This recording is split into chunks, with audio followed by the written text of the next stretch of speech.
All right, Module 1, Lesson 10, Operations with Numbers and Scientific Notation. So in this lesson, we are going to be multiplying and dividing numbers written in scientific notation. And basically the way we're going to do that is we are going to put them in our calculators. So if I have 9.9 times 10 to the 11th, and I'm dividing by 8.9 times 10 to the 8th, and I type this into the calculator,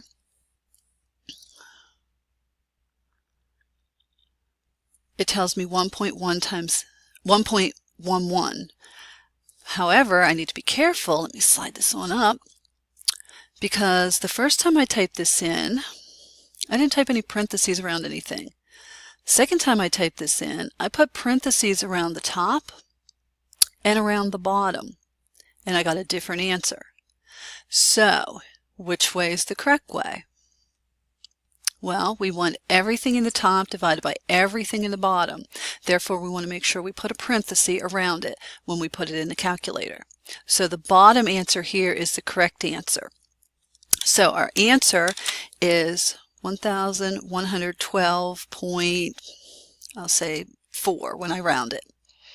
If I want that number written in scientific notation, I have to recall back to yesterday's lesson, or lesson 9, where I had to figure out where to move this decimal to.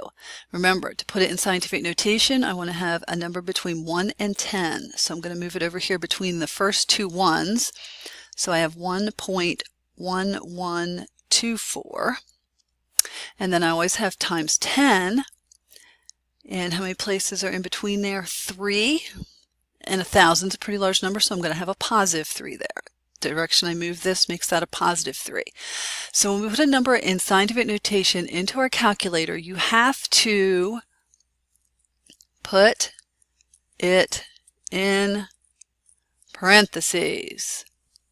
Okay? Otherwise, we'll just be using our calculators, but you got to make sure to put it in a parenthesis. It's not going to give you the correct answer.